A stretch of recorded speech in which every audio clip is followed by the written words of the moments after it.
ሰላም እጅጉን የተወደዳችሁና የተከበራችሁ የአሁን ስፖርት አድማጭ ተመልካቾቻችን እንደምን አደራችሁ። የዕለተ ቅዳሜ የጠዋት ስፖርታዊ መረጃዎችን ከአሁን ስፖርት ይዘን መጥተናል። በርካታ መረጃዎችን ነው በዛሬው ዕለት እንግዲህ ይዘን የመጣ ነው። የእንግሊዝ ፕሪሚየር ሊግ፣ የስፔን ላ ሊጋ እንዲሁም ደግሞ የሌሎች ሊጎች ጨዋታዎች ይደረጋሉ። በተለይም ዛሬ የሚጠበቁ ጨዋታዎች አሉ። ቀን 8 ሰዓት ተኩል ላይ ቶተንሃም ሆትስፐር ከሜዳቸው ውጪ ከሊድስ ዩናይትድ ጋር የሚያደርጉት ጨዋታ ይጠበቃል። ማንቸስተር ዩናይትድ በኦልድ ትራፎርድ ሰንደርላንድን ሲያስተናግድ በኤሚሬትስ አርሰናል ዌስትሃምን የሚያስተናግድ ይሆናል። አምና እንግዲህ በደርሶ መልስ በዌስትሃም የተሸነፈው አርሰናል ዳግም ዛሬ እንግዲህ ዌስትሃምን የሚገጥም ነው የሚሆነው። በአሰልጣኝ ኑኖ ስፒሪቶ ሳንቶ እየተመሩ በአዲስ አሰልጣኝ ዛሬ አርሰናልን የሚፈትኑም ይሆናሉ። ምሽት 1 ሰዓት ተኩል ላይ የሱፐር ሳተርዳይ የቼልሲና የሊቨርፑል ጨዋታ ተጠባቂ ጨዋታ ነው። እሱንም በስፋት የምንመለከት ይሆናል። በስፔን ላ ሊጋ ሪያል ማድሪድ ቫሌንሺያን የሚያስተናግድበት ተጠባቂ ጨዋታ አለ። በጣሊያን ሴሪ፣ በጀርመን ቡንደስሊጋና በፈረንሳይ ሊጓን የሚደረጉ ጨዋታዎችንም በስፋት የምንመለከት ይሆናል። በተለይም እንግዲህ ዛሬ ጨዋታ እንዳለ ነግረናቸዋል። በዚህም የተነሳ እንግዲህ አሰልጣኝ ሚኬል አርቴታ፣ አሰልጣኝ ሩበን አሞሪም፣ አሰልጣኝ ፔፕ ጋርዲዮላ እንዲሁም ደግሞ ሌሎችም ኤንዞ ማሪስካን ጨምሮ ፕሬስ ኮንፈረንስ ሰጥተዋል። ስለነሱ ምን አለው የሚለውን በስፋት የምንመለከት ይሆናል። የሪያል ማድሪድ የዩሮ ምርጥ ተጫዋችም ታውቋል። እንዲሁም ደግሞ የሊቨርፑልም የዩሮ ምርጥ ተጫዋች ታውቋል። በየክለቦቹ እየገባን የተለያዩ የዝውውር መረጃዎችን እንዲሁም ደግሞ አንዳንድ መረጃዎችን የምናጋራችሁ ይሆናል። ከእናንተ የሚጠበቀው ሰብስክራይብ በማድረግ የቤተሰባችን አባል እንዲሆኑ እንጋብዛችኋለን። ሁሌም አዳዲስና ትኩስ ስፖርታዊ መረጃዎችን ለማግኘት አሁን ስፖርት መረጃችሁ ይሁን ነው የምንለው። እኛ ቀጥታ ወደ ፕሮግራሞቻችን አለፍን። የእንግሊዝ ፕሪሚየር ሊግ እንዲሁም ደግሞ አምስቱ ታላላቅ ሊጎች ዛሬም የሚመለሱም ይሆናሉ። የእንግሊዝ ፕሪሚየር ሊግ 7ኛ ሳምንት መርሃ ግብር ከቀን 8 ሰዓት ተኩል ጀምሮ እንግዲህ ዛሬ የሚደረግም ይሆናል። 4 ያክል ጨዋታዎች ናቸው የሚደረጉት። እነሱን ለመመልከት ያክል እንግዲህ ቅድሚያ ሊድስ ዩናይትድ ከቶተንሃም ሆትስፐር ጋር በሚያደርጉት የቀን 8 ሰዓት ተኩል ጨዋታ የምሳ ሰዓት ጨዋታ የሚጀምር ይሆናል። ሊድስ ዩናይትድ በሜዳውና በደጋፊዎች ፊት ቶተንሃም ሆትስፐርን በኤላንድ ሮድ ስቴዲየም የሚያደርገውን ጨዋታ የምንጠብቅ ነው የሚሆነው። እንግዲህ እነዚህ ሁለቱ ክለቦች ለመጨረሻ ጊዜ በኤላንድ ሮድ ስቴዲየም ያተገናኙበትን ጊዜ ስንመለከት ወደ ሻምፒዮንሺፕ ከመውረዱ በፊት በእንግሊዝ ፕሪሚየር ሊግ በ2023 ነበር እነዚህ ሁለቱ ክለቦች መገናኘትም የቻሉት። በዛን ጊዜ ቶተንሃም ሆትስፐር 4-1 በሆነ ውጤት ማሸነፉም ችሏል። በዛ ጨዋታ ላይ ሃሪኬን፣ ፔድሮ ፖሮ እንዲሁም ደግሞ ሉካስ ሞራ ነበር ጎሎችን ማስቆጠር የቻሉት። በአሁኑ ሰዓት ላይ በባየር ሙኒክ የሚገኘው ሃሪኬን በዛ ጨዋታ ላይ 2 ጎሎችን ማስቆጠሩን ነበር የተመለከትነው። ብቻዋን እንዲሁም ማጽናኛዋን የሊድስ ዩናይትድ ጎል ጃክ ሃሪሰን ነበር ጎሉን ማስቆጠርም የቻለው። እነዚህ ሁለቱ ክለቦች በታሪክ በተገናኙበት ጊዜ 39 ጊዜ ቶተንሃም ሆትስፐር ያሸነፈ ሲሆን 28 ጊዜ አቻ ሞቷል። 33 ጊዜ ደግሞ ሊድስ ዩናይትድ ማሸነፉን እንግዲህ ከዚህ በፊት የነበራቸው ስታቲክሶችን ኦፕታም እንዲሁ አስቀምጦልናል። እነዚህ ሁለቱ ክለቦች ዛሬም የሚገናኙም ይሆናሉ። ከዚህ በፊት በእንግሊዝ ፕሪሚየር ሊግ ያደረጉትን ጨዋታዎች ስንመለከት ሊድስ ዩናይትድ ካለፉት 6 ጨዋታዎች እንግዲህ 2 ጨዋታ ማሸነፍ መቻሉ ነው የተመለከትነው። እንዲሁም ደግሞ 2 ጨዋታ አቻ ወጥቶ በሁለቱ መሸነፍ መቻሉንም ተመለከትን። ቶተንሃም ሆትስፐርን እንዲሁ ስንመለከት 3 ጨዋታ አሸንፎ 1 ጨዋታ ተሸንፎ 2 ጨዋታ አቻ መውጣቱን ተመልክተናል። በተለይም ያለፉትን 2 ተከታታይ ጨዋታዎች በአቻ ውጤት ነው ማጠናቀቅ እየቻለው። ከብራይተን እንዲሁም ደግሞ ከወልቨርሃምፕተን ጋር ያደረገውን ጨዋታ እንግዲህ 2 አቻ እንዲሁም ደግሞ 1 አቻ ማጠናቀቁ እናስታውሳለን። በተለይም ከወልቨርሃምፕተን ጋር በነበረው በስቴዲየሙ በራሱ ስቴዲየም በነበረው ጨዋታ እንግዲህ 1-0 ሲመራ ቆይቶ በመጨረሻ ሰዓት ላይ ነበር እንግዲህ ጆ ፓይሊኒያ ጎሏን በማስቆጠር 1 ነጥብ ይዘው እንዲወጡ መንስኤ መሆን የቻለው። አሰልጣኝ ቶማስ ፍራንክ በቶተንሃም ሆትስፐር ቤት እንግዲህ ጥሩ አጀማመር ጀምሮም ነበር። ነገር ግን በአሁኑ ሰዓት ላይ ያለው ተከታታይ የአቻ ውጤት ምናልባትም እንግዲህ ጥያቄ ሊያስነሳበትም ይችላል። ዛሬ ሊድስ ዩናይትድን የሚያሸንፍ ከሆነ ግን እንደገና ጥሩ ደረጃን እንግዲህ የሚያዝ እድልም ይኖረዋል። በደረጃ ሰንጠረዡ ስንመለከት ቶተንሃም ሆትስፐር እንግዲህ 11 ነጥቦችን በመያዝ 4ኛ ደረጃ ላይ መቀመጥም የቻለም ክለብ ነው። በተቃራኒው ደግሞ ሊድስ ዩናይትድን ስንመለከት 12ኛ ደረጃ ላይ ተቀምጧል በ8 ነጥብ። ዛሬ የሚደረገው የኤላንድ ሮድ የ8 ሰዓት ተኩል ጨዋታ ተጠባቂ ጨዋታ ነው። በዚህ ጨዋታ ላይ ክርስቲያን ሮሜሮ፣ ዶሚኒክ ሶላንኬ፣ ፖሎ ሙዋኒ እንዲሁም ደግሞ ጀምስ ማዲሰን፣ ዮዋን ቢሱማ፣ ኩሉዜቪስኪ፣ ራዱ ድራጉሲን በጉዳት ላይ ያሉ የቶተንሃም ሆትስፐር ተጫዋቾችም ናቸው። እነዚህ ሁሉ ተጫዋቾች እንግዲህ በቶተንሃም ቤት ወሳኝ ተጫዋቾች የሚባሉ ናቸው። በተለይም አምበሉ ክርስቲያን ሮሜሮ፣ አጥቂው ዶሚኒክ ሶላንኬ እንዲሁም ደግሞ ሌላኛው አጥቂ በዚህ ዓመት በውሰት ያስፈረሙት ፖሎ ሙዋኒ ጄምስ ማዲሰን፣ ዮዋን ቢሱማ፣ ክሎዞቭስኪ እንዲሁም ደግሞ ራዱ ድራጉሲን ወሳኝ የቶተናም ተጫዋቾችም ነበሩ። በዛሬው ጨዋታ ላይ ግን በጉዳት ምክንያትም አይገኙም። ሪቻርልሰን በዚህ ዓመት እንግዲህ ጥሩ እንቅስቃሴን እያሳየ የሚገኝ የቶተናም ተጫዋች ነው። 3 ጎሎችን እንዲሁም ደግሞ 1 አሲስት ማስመዝገብ እየቻለ ሲሆን ፔፕሳር 2 አሲስት እንዲሁም ደግሞ 1 ጎል ያስመዘገበም ተጫዋች ነው። አንቶን ስታች እንግዲህ 1 ጎልና 1 አሲስት በማስመዝገብ በሊድስ ዩናይትድ በኩል የሚጠቀስ የእንግሊዝ ፕሪሚየር ሊግ ላይ ያለ ጥሩ ነጥብ ወይም ደግሞ ጥሩ ቁጥር ያለውም ተጫዋች ነው። ሌላኛው ሁለት ጨዋታዎች እንግዲህ ቀን 11 ሰዓት ላይ ይጀምራሉ። እንዲሁም ደግሞ ወሳኙን ጨዋታ ደግሞ ምሽት 1 ሰዓት ተኩል ላይ የምንመለከት ይሆናል። ቀን 11 ሰዓት ላይ ከሚደረጉ ጨዋታዎች መካከል ማንቸስተር ዩናይትድ በሜዳውና በደጋፊዎቹ ፊት በኦልትራፎርድ አዲስ አዳጊውን ሰንደርላንድን የሚያስተናግድ ሲሆን አርሰናል ዌስትሃምን የሚያስተናግድበት ሌላኛው ተጠባቂም ጨዋታ ነው። ማንቸስተር ዩናይትድ በዚህ ዓመት እንግዲህ በአሰልጣኝ ሩበን አሞሪም እየተመራ እጅግ በጣም ከባድ ጊዜን እያሳለፈም ይገኛል። ካለፉት 6 ጨዋታዎች 2ቱን አሸንፎ 3ቱን ተሸንፎ አንዱን በአቻ ውጤት ማጠናቀቁን እናስታውሳለን። የመጨረሻውን ጨዋታ እንግዲህ ወደ ብሬንትፎርድ አቅንቶ እንግዲህ ያደረገውን ጨዋታ እናስታውሳለን። 3-1 በሆነ ውጤት ከባድ ውጤት መሸነፉን ተከትሎ እንግዲህ በርካታ ተቃውሞች እንዲሁም አሰልጣኝ ሩበን አሞሪም ይባረር የሚሉ ሀሳቦች እየተነሱ ይገኛሉ። ምንም እንኳን የኢኒዮስ ባለቤት የሆኑት ሰር ጂም ራትክሊፍ በአሰልጣኝ ሩበን አሞሪም ላይ ከፍተኛ እምነት ቢኖራቸውም እንግዲህ በደጋፊ እንዲሁም ደግሞ በጋዜጠኞች መካከል እንግዲህ ያለው ጫና ምናልባትም የመቀመጫቸውን ዙፋናቸውን ሊያነቃንቅ እንደሚችል በርካቶቹም ያነሳሉ። እነዚህ ሁለቱ ክለቦች ታሪካቸውን ስንመለከት 65 ጊዜ ማንቸስተር ዩናይትድ ያሸነፈ ሲሆን 41 ጊዜ ሰንደርላንድ ማሸነፍ ችሏል። 32 ጊዜ ደግሞ በአቻ ውጤት ነው ማጠናቀቅ እየቻሉት። የመጨረሻ 5 ግንኙነታቸውን ስንመለከት እንግዲህ አንዱን ሰንደርላንድ ያሸነፈ ሲሆን 4ቱን ማንቸስተር ዩናይትድ ነው ማሸነፍ እየቻለው። ለመጨረሻ ጊዜ ግን መች ተገናኙ የሚለውን ስንመለከት ከዚህ በፊት ሰንደርላንድ በ2017 በተሳተፈበትም አመት ነው። በ2017 ነው ለመጨረሻ ጊዜ እነዚህ ሁለቱ ክለቦች መገናኘትም የቻሉት በእንግሊዝ ፕሪሚየር ሊግ። ከ8 አመታት በኋላ እንግዲህ ዳግም የሚገናኙም ነው የሚሆኑት። በዛሬው ጨዋታ ላይ የማይገኙ ተጫዋቾችም አሉ። ሉዊስ ማዝራዊ በጉዳት ምክንያት እንግዲህ እንደማይገኝ የተገለጸ ሲሆን ታይለር ማላሲያ ለመጀመሪያ ጊዜ እንግዲህ ከቡድኑ ጋር በዚህ ሳምንት ልምምድ እየሰራ እንደነበር ከዋናው ቡድን ጋር ተናግሮንም ነበር። ነገር ግን ማች ፊትነስ እንዲሁም ደግሞ በተለያዩ ምክንያቶች የዛሬው ጨዋታ አይገኝም።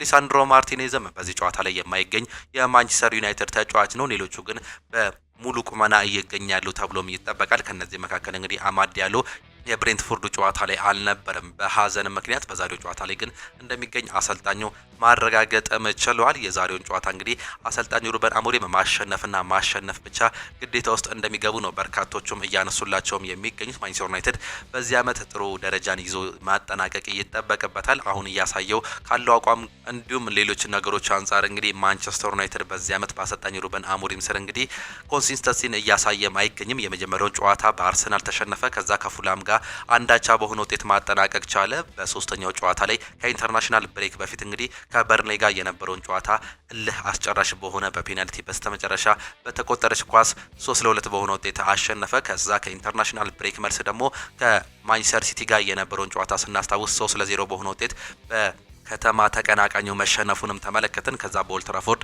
ቼልሲን 2-1 አሸነፈ ተብሎ እንግዲህ ይህ ማነቃቃት ተፈጠረ ሲባል እንደገና በብሬንትፎርድ ከሜዳቸው ውጪ 3-1 መሸነፋቸውን ተከትሎ እንግዲህ አሰልጣኝ ሩበን አሞሪም ከትላልቅ ክለቦች ጋር ያላቸው መፎካከር ጥሩ ሆኖ ሳለ ኖርማል ጨዋታዎች ወይም ደግሞ አቬሬጅ ከሚባሉ ቲሞች ጋር የሚያደርጓቸው ጨዋታዎች ግን ምን ያህል ለማንቸስተር ዩናይትድ እንዲሁም ደግሞ ለአሰልጣኝ ሩበን አሞሪም ከባድ እንደሆነ ነው እያመላከተን የሚገኘው። በአሁኑ ሰዓት ላይ እንግዲህ በርካታ ነገሮች አሰልጣኝ ሩበን አሞሪም ላይም ይነሳሉ። ከነዚህ መካከል የአሰላለፍ ወይም ደግሞ ፎርሜሽናቸው ነው።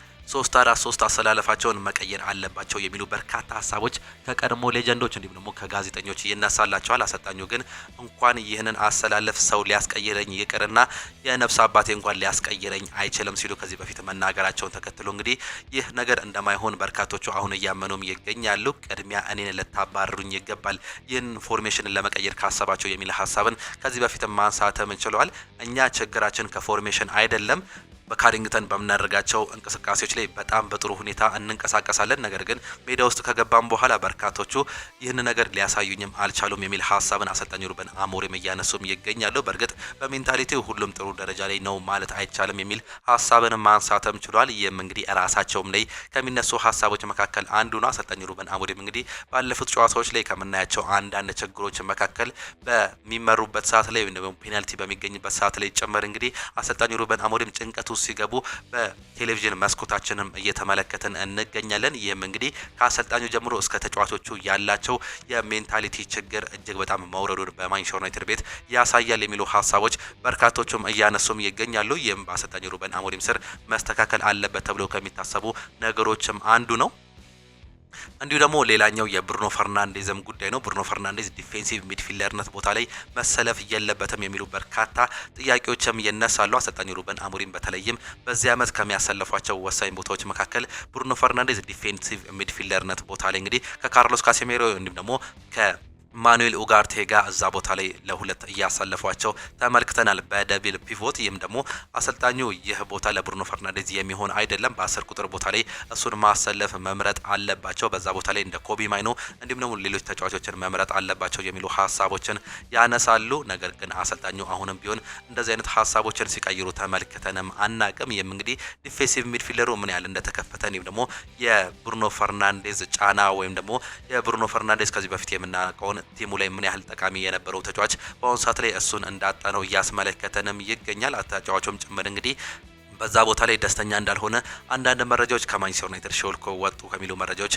እየሰማንም እንገኛለን። የማንቸስተር ዩናይትድን እንግዲህ ይህንን ብዙ ጫናዎችን ተቋቁሞ ዛሬ በኦልድ ትራፎርድ እና በሜዳቸው ፊት እንግዲህ ከሰንደርላንድ ጋር ቀን 11 ሰዓት ላይ የሚያደርጉት ጨዋታም ተጠባቂ ጨዋታ ነው። ምናልባትም ይህን ጨዋታ ከተሸነፉ እንዲሁም ደግሞ ተከታታይ የሚጠብቋቸውን ጨዋታዎች የሚሸነፉ ከሆነ አሰልጣኝ ሩበን አሞሪም በወንበራቸው ወይም ደግሞ በዙፋናቸው ላይ ይቀመጣሉ ተብሎ እንደማይጠበቅ ተገልጿል። ትላንትና ግን ለማንቸስተር ዩናይትድ ቅርብ የሆነው ሳሙኤል ሉኸረስት ይዞት የወጣው መረጃን እንደተመለከትነው ከሆነ አሰልጣኝ ሩበን አሞሪም በማንቸስተር ዩናይትድ ቤት የሚቆየ አሰልጣኝ ነው። ይህንን መረጃ ከታማኝ ምንጮች አግኝቼዋለሁ። በተለይም የኢኒዮስ ባለቤት የሆኑት ሰር ጂም ራትክሊፍ ይህንን ሰውዬ በጣም ይወዱታል፣ ለዚህም እስከ አመቱ መጨረሻ ድረስ ይታገሱታል ተብሎም ይጠበቃል የሚል መረጃንም እያመላከተ ነው ወይም ደግሞ እያሰማን ይገኛል። ይህ እውነት ይሆናል ወይ አብረን የምንመለከተው ነው የሚሆነው። ነገር ግን ዛሬ ቀን 11 ሰዓት ላይ ማንቸስተር ዩናይትድ ከሰንደርላንድ ጋር የሚያደርጉት ጨዋታ ተጠባቂ ጨዋታ ነው። ይህን ጨዋታ ቅድሚያ ግምታችሁን ኮመንት ቦክስ ላይ ልታጋሩን ትችላላችሁ የተወደዳችሁና እየተከበራችሁ አድማጮቻችን።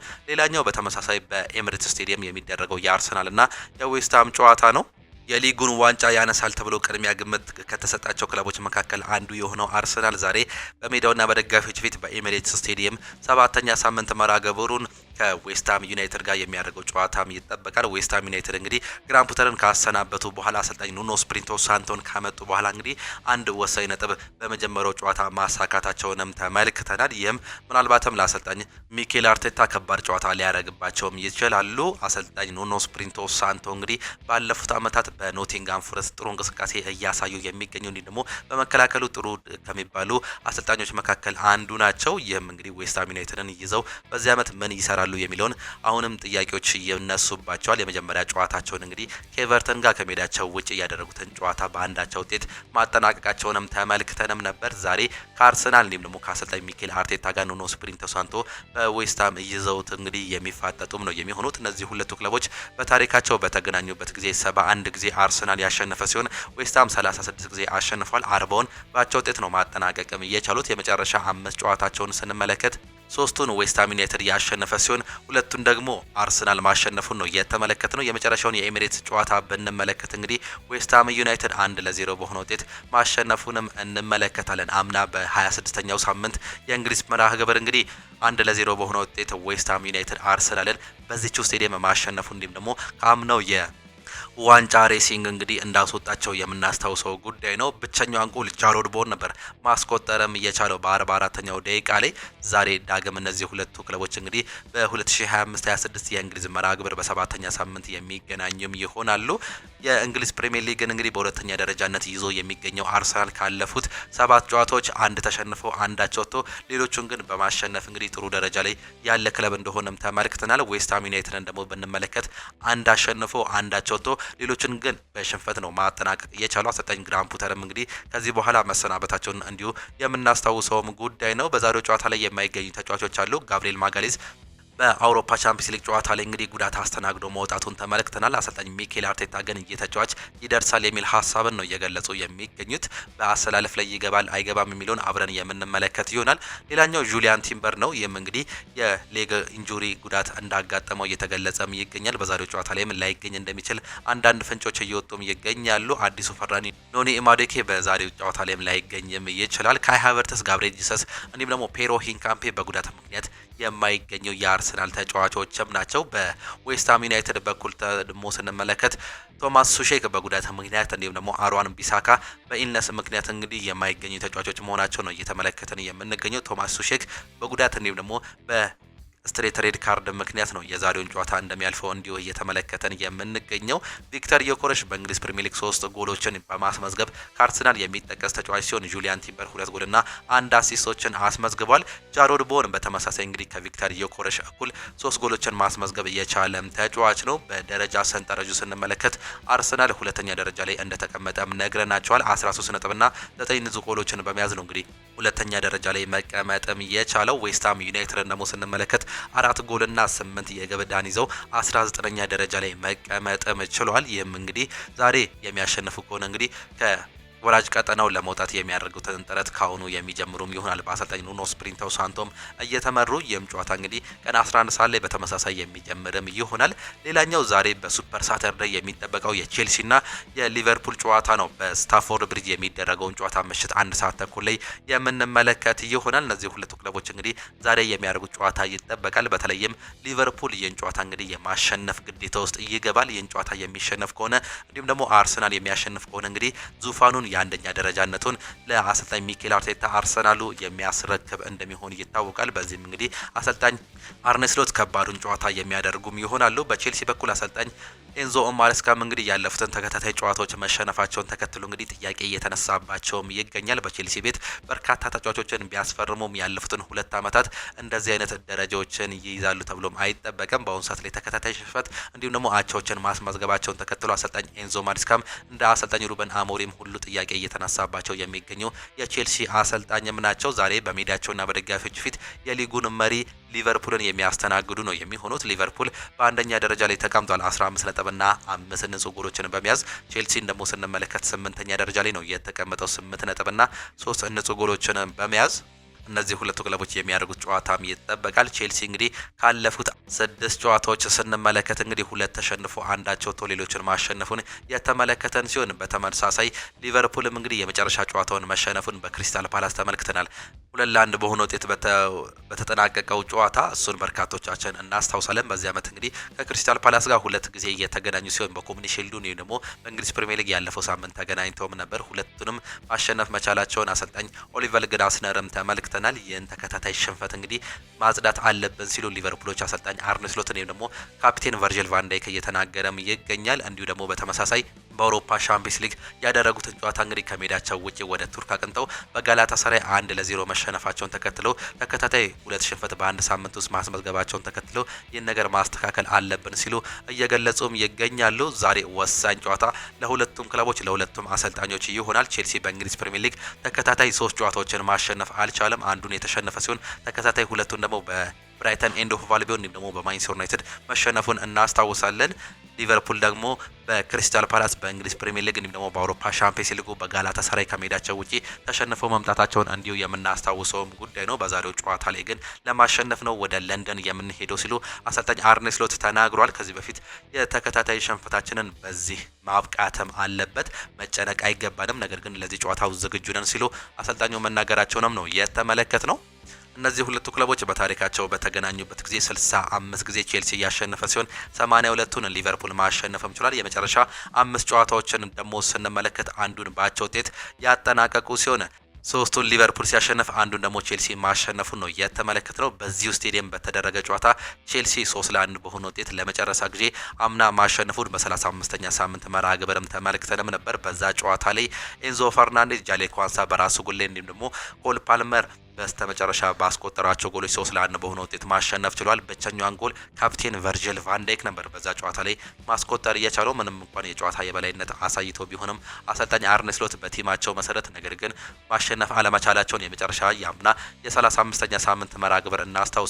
ዳግም በስታንፎርድ ብሪጅ በ2025-26 7ኛ ሳምንት መርሃ ግብርም ዛሬ የሚገናኙም ይሆናሉ። ማን ያሸንፋል? ቅድሚያ ግምታችሁን ኮመንት ቦክስ ላይ ልታጋሩን ትችላላችሁ። የተወደዳችሁና የተከበራችሁ አድማጮቻችን እኛም እንግዲህ የካርድ ሽልማቶችን በሱፐር ሰንዴይ ጨዋታ ላይ የምናበረከት ይሆናል። ሁላችሁም እንድትሳተፉ እንጋብዛችኋለን።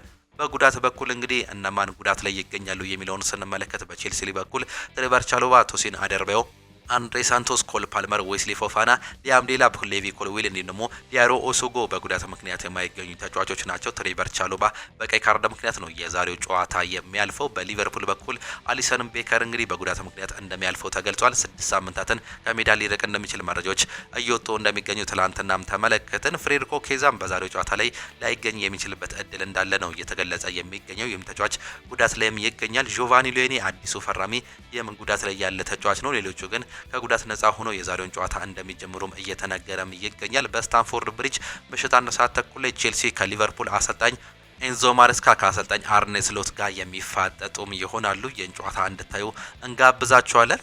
በሌሎች ሊጎች ደግሞ ስንመለከት በስፔን ላሊጋ እንዲሁ በተመሳሳይ 4 ጨዋታዎች ይደረጋሉ። ቀን 11 ሰዓት ላይ ከሚደረጉ ጨዋታዎች ስንመለከት ሪያል ኦቪዶ ሌቫንቴን የሚያስተናግድበት ጨዋታ ይጠበቃል። 11 ሰዓት ከሩብ ላይ ጄሮና ቫሌንሲያን ሲያስተናግድ፣ ምሽት 1 ሰዓት ተኩል ላይ ደግሞ አትሌቲኮ ቢልባኦ ከማዮርካ ጋር የሚያደርጉት ጨዋታም ይጠበቃል። ምሽት 4 ሰዓት ላይ ሪያል ማድሪድ ቪያሪያልን የሚያስተናግድበት ጨዋታ ተጠባቂ ጨዋታ ነው። ያለፈውን ጨዋታ መሸነፉን ተከትሎ ሪያል ማድሪድ እንግዲህ የደረጃ ሰንጠረዡን ለባርሴሎና አስረክቦ ሁለተኛ ደረጃ ላይ መቀመጡንም ተመልክተናል። ዛሬ በሜዳውና በደጋፊዎች ፊት በሳንቲያጎ በርናቦ የማሸነፍ ግዴታ ውስጥ የሚገባም ክለብ ነው ሪያል ማድሪድ በአሰልጣኝ ዣቪ አሎንሶ እየተመራ። እነዚህ ሁለቱ ክለቦች በታሪካቸው በተገናኙበት ጊዜ 30 ጊዜ ሪያል ማድሪድ ያሸነፈ ሲሆን 17 ጊዜ አቻ ወጥተዋል። 7ቱን ደግሞ በአቻ ውጤት ነው ማጠናቀቅ የቻሉት። የመጨረሻ 5 ጨዋታዎችን ስንመለከት አንዱን በአቻ ውጤት ያጠናቀቁ ሲሆን 3ቱን ሪያል ማድሪድ አሸንፎ አንዱን ቪያሪያል ማሸነፉን ነው እየተመለከተን የምንገኘው። ቪያሪያል በዚህ ዓመት እንግዲህ ጥሩ እንቅስቃሴ እያደረጉ ከሚገኙ ክለቦች መካከል ውስጥ የሚጠቀስ ክለብ መሆኑን እየተመለከተን እንገኛለን። በደረጃ ሰንጠረዡ ስንመለከት ሁለተኛና ሶስተኛ ደረጃ ላይ ይዘው የተቀመጡ ክለቦች ናቸው። ሪያል ማድሪድ 18 ነጥብ የያዘ ሲሆን ቪያሪያል 16 ነጥብ በመያዝ ሶስተኛ ደረጃ ላይም ተቀምጧል። ሁለቱም 8 ንጹህ ጎሎችን በመያዝ እንግዲህ ሁለተኛና ሶስተኛ ደረጃ ላይ የተቀመጡም ክለብ ናቸው። ባርሴሎና በ19 ነጥብ እንዲሁም ደግሞ በ16 ንጹህ ጎል እንግዲህ እየመራ እንደሚገኝም ተመልክተናል። የዛሬ የ8ኛ ሳምንት መርሃ ግብር ተጠባቂ ጨዋታ ይህን ነው የሚመስለው። በስፔን ላሊጋ በጣሊያን ሴሪም እንዲሁ 4 ጨዋታዎች ይደረጋሉ። ፓርማ ከሊቼ ሲጫወት ላዚዮ ቶሪኒዮን ያስተናግዳል። ኢንተር ሚላን ከክሮሚኔንሴ ጋር የሚያደርጉት ጨዋታ ተጠባቂ ሲሆን አታላንታ ከኮሞ ጋር እንዲሁ በተመሳሳይም ይጫወታሉ። በጀርመን ቡንደስሊጋ የሚደረጉ 5 ያክል ጨዋታዎች አሉ። ኦግስበርግ ወልፍስበርግን ሲያስተናግድ፣ ወርደር ብሬመን ሴንት ፖልን ያስተናግዳል። ቦሩሲያ ዶርትመንድ ከአርቢ ሌፕዚግ ሲጫወቱ፣ ባየር ሊቨርኩሰን ከዩኒየን በርሊን እንዲሁም ደግሞ ኢንትራንክ ፍራንክፈርት ባየር ሙኒክን የሚያስተናግድበት ጨዋታ ተጠባቂ ጨዋታ ነው። እነዚህ ጨዋታዎች ግን ከቀን 10 ሰዓት ተኩል እስከ ምሽት 1 ሰዓት ተኩል ላይ የሚጀምሩ ጨዋታዎች መሆናቸውን መርሃ ግብራቸው ያሳያል። በፈረንሳይ ሊጓን 3 ጨዋታዎች ይደረጋሉ። ሜትስ ኦሎምፒክ ዴ ማርሴን የሚያስተናግድ ሲሆን ብረስት ከናንስ እንዲሁም ደግሞ አግዠር ከሌንስ ጋር የሚያደርጉት የዛሬ ተጠባቂ ጨዋታዎች ናቸው። ከጨዋታ ጥቆሞቻችን ወጣ ስንል ደግሞ ወደ ክለብ መረጃዎቻችን እናልፋለን። የሊቨርፑል የወሩ ምርጥ ተጫዋችም ታውቋል። የሊቨርፑል የሊጉ መሪ የሆነ የወራ ነሐሴ የወሩ ምርጥ ተጫዋቻቸውን ይፋም አድርጓል። በዚህ መሰረት የቡድኑ አማካይ ዶሚኒክ ሶቦዝላይ የነሐሴ ወር የወሩ ምርጥ ተጫዋች በመባልም ተመርጧል። ዶሚኒክ ሶቦዝላይ አብዛኛው ድምጽ በማግኘት ሲያሸንፍ፣ ሁጎ ኤኪቲኬ ሁለተኛ መሆን ችሏል። እንዲሁ ሊቨርፑል አሁንም የኢብራሂማ ኮናቴን ኮንትራት ለማራዘም እየሰራ መሆኑ ነው እየተገለጸ የሚገኘው። የዝውውር መስኮቱ ከመጠናቀቁ በፊት አዲስ ፕሮፖዛል አቅርበውም እንደነበር ቤን ጃኮብስ እየዘገበም ይገኛል። ይህን ተጫዋች እንግዲህ ባየር ሙኒክ እንዲሁም ደግሞ ሪያል ማድሪድ እየፈለጉት ይገኛሉ። በተለይም ሪያል ማድሪድ ከአምና ጀምሮ ነው እንግዲህ ይህን ተጫዋች የግሉ ለማድረግ እየሞከረ የሚገኘው። በተለይም እንደ ትሬንት አሌክሳንደር አርኖልድ ሁሉ ይህንም ተጫዋች በነፃ ለመውሰድ እንግዲህ በክረምት እየተደራደረም ይገኛል። ከጥር ጀምሮ እንግዲህ የተጫዋች በቡስማን ሕግ መሰረት መደራደርም ይችላል። ይህንንም ተጠቅመው እንግዲህ ከሊቨርፑል ዳግም ሌላኛውን የተከላካይ ስፍራ ተጫዋች የግላቸው ለማድረግ ይሞክራሉ ተብሎ ይጠበቃል ሪያል ማድሪዶች። አሁን ደግሞ ሊቨርፑሎች ይህን ተጫዋች እንግዲህ በነፃ ላለማጣት አሁንም ድርድር ይጀምራሉ ተብሎ እንደሚጠበቅ ቤን ጃኮብስ እያስነብበም ይገኛል።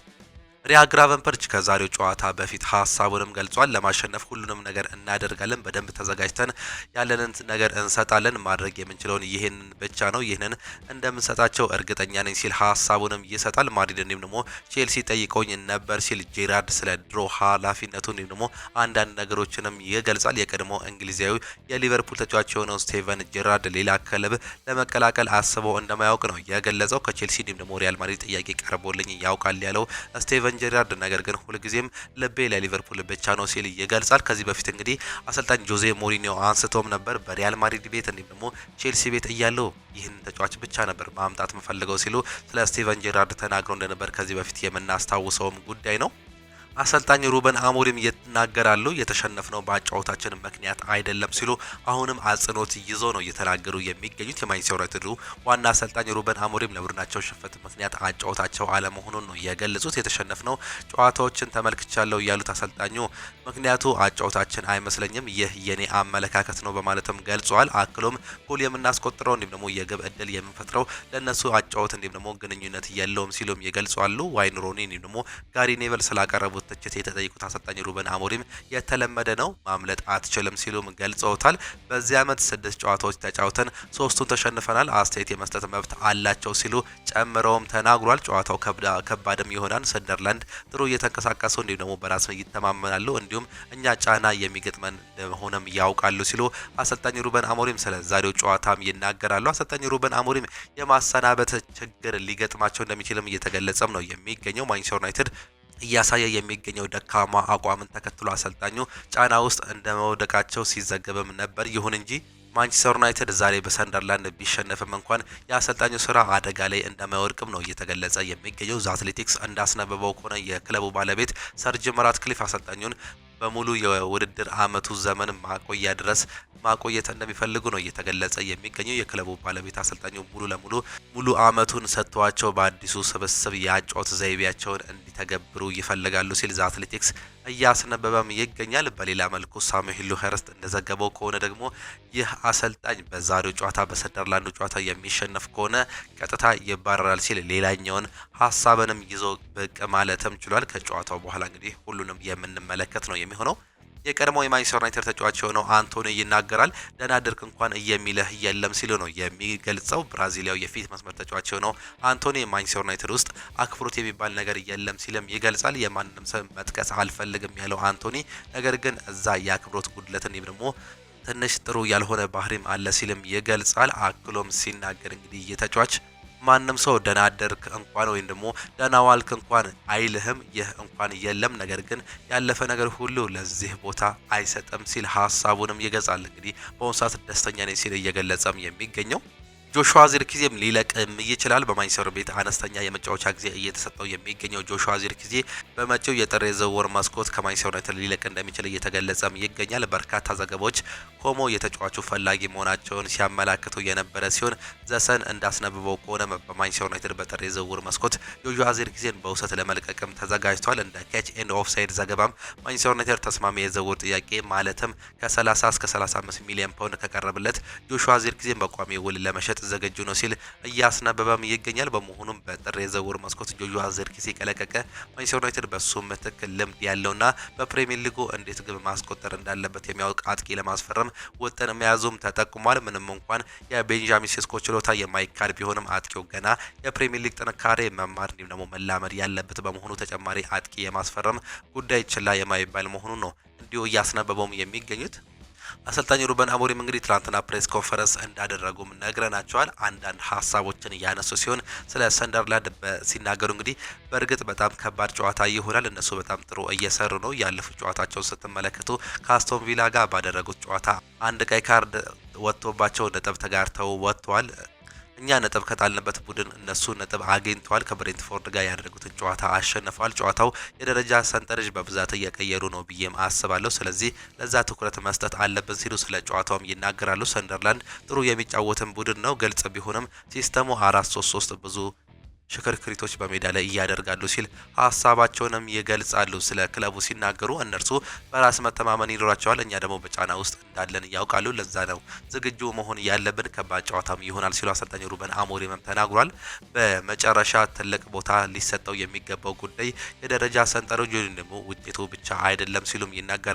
ነገር ግን እንዴት እንደሚጫወቱ ማወቅ ትኩረት ሊሰጥ የሚገባውም ጉዳይ ነው። ግልጽ የሆነ ማንነት ነው። በጣም ጥሩ አሰልጣኝ አላቸው፣ እንዲሁም ጥሩ ቡድን አላቸው። አሰልጣኝ ሩበን አሞሪም በማንቸስተር ሲቲ ሙከራን ስለማድረጉ ጨዋታ ሲናገሩ እንግዲህ በአሁኑ ሰዓት ላይ ይቺ የምንኖርባት ዓለም እብድም ናት፣ ብዙ ጊዜ እየተከሰቱ ይገኛሉ። በእርግጥ ለተጎጂዎች ሀዘናችንን እንገልጻለን፣ እንዲሁም ደግሞ ክብርም እንሰጣለን ሲሉም ይናገራሉ። አሰልጣኝ ሩበን አሞሪም ቀጣይነት ስላለው የአጨዋወት ዘይቤም ተጠይቀው ነበር። ስላለው ጉዳይ አስቀድመም ተነጋግረናል። በዚህ ውድድር ዓመት በስድስቱ ጨዋታዎች ውስጥ ብትመለከቱ ሁልጊዜ በትንንሽ ነገሮች ተመሳሳይ ቡድን አይደለም፣ ነገር ግን ወጥነት ያለው የጨዋታ ዘይቤ አስፈላጊ ነው ሲሉም ይናገራሉ። በተለያዩ ጨዋታዎች ላይ ተመሳሳይ አይደለንም ብዬ አስባለሁ። ይህንን ነገር ማድረግም ይኖርብናል።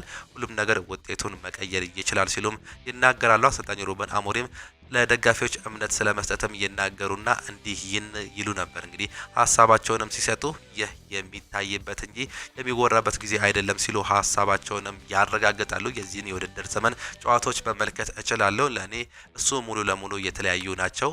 አንዳንድ ነገሮች ተመሳሳይ ቢሆንም አንዳንዱ የተለያዩ ናቸው። በዚህ ሰዓትም የምለው ነገር የለኝም። እኔ የራሴ የቡድን ስራ ማዘጋጀት ነው። አሰልጣኝ ሩበን አሞሪም ስለ ተጫዋቾቹ የሱን አጨዋወት ዘይቤ ስለ መረዳታቸው ሲጠይቁም እንግዲህ ከብሬንትፎርድ ጋር ባደረግነው ጨዋታ ተጫዋቾቻችን ማቀናጀት ይጎላቸውም ነበርም ሲሉ ይናገራሉ። ነገር ግን አንድ ነገር ካልሰራህ እንዲሁም ደግሞ ቅዳሜና እሁድ ስራ ውጤት እንደሌለው መናገር አይችልም ሲሉም ይናገራሉ። አንድ ቀን ሲሰሩ ሌላኛው ቀን ደግሞ ካልሰሩ ችግር አለ ማለት ነው። ተመሳሳይ ነገር የምንሰራበት መንገድም ሊፈጠር ይገባል ሲሉ አሰልጣኝ ሩበን አሞሪም ሰፋ ያለ መረጃን እንግዲህ በትላንትናው ዕለት መናገራቸው ነው እንዲሁ ያመላክተን።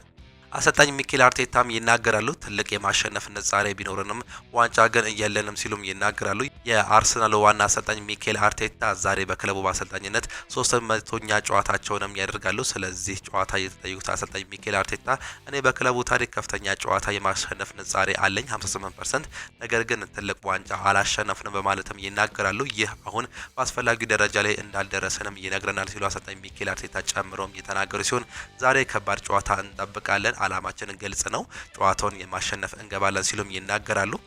ስለ ፔሮ ሂንካፔ የተጠየቁት አሰልጣኝ ሚኬል አርቴታ በቅርቡ ይመለሳል ሲሉም ነው የተናገሩት። የመድፈኞቹ ዋና አሰልጣኝ ሚኬል አርቴታ ፔሮ ሂንካፔ ከብሔራዊ ቡድን ጨዋታ እረፍት በኋላ ወደ ሜዳ እንደሚመለስም ገልጿል። ፔሮ ሂንካፔ በፍጥነት ወደ ሜዳ እንደሚመለስ የቻለውን እናደርጋለን፣ ነገር ግን የዛሬው ጨዋታ ይፈጥንበታል ሲሉም ነው የተናገሩት። ስለ ጋብሪኤል ማጋሌዝ የተናገሩት አርቴታ ከልምምድ በኋላ የሚሆነውን እናያለን፣ ነገር ግን ስለሱ ብዙ አልተጨነኩም ሲሉም ነው ሀሳባቸውንም የገለጹት። ሉዊስ ስኬሊ የሚፈልገውን ደቂቃ አልተጫወተም፣ ነገር ግን በሱ እንዲሁም ደግሞ በብሔራዊ ቡድን ፕሮፌሽናሊዝም እንዲሁም ደግሞ በሱ አይነት እምነት መጣልም እንችላለን፣ እሱ በቻምፒየንስ ሊግ እንዲሁም በጥሩ ሁኔታ መጫወትም ችሏል ሲሉ ሀሳባቸውንም ይገልጻሉ። በዚህ ዓመት በእንግሊዝ ፕሪሚየር ሊግ ጥሩ ደቂቃን እያገኘ ስለማይገኘው ሉዊስ ስኬሊም ሲናገሩ ስለ ጁሊያን ቲምበር ውል ንግግሮችም ተጠይቀው እንግዲህ ተጫዋቹን ከኛ ጋር መሆንም ይፈልጋል፣ የወደፊት እጣ ፈንታችን ከሱ ጋር መያዝም እናደርጋለን። ጁሊያን ቲምበር በጣም አስቸጋሪ ሁኔታ ውስጥ ማሳልፏል። በመጀመሪያዎቹ ዓመታት ጉዳት ለደረሰበት እንዲሁም ደግሞ ከከባድ ጊዜ ነበር የተመለሰው።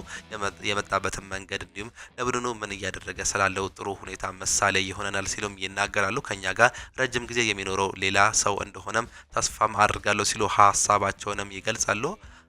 አርሰናል በአዲስ ኮንትራት ዙሪያ ከተከላካዩ ጁሊያን ቲምበር ጋር ተነጋግሯል።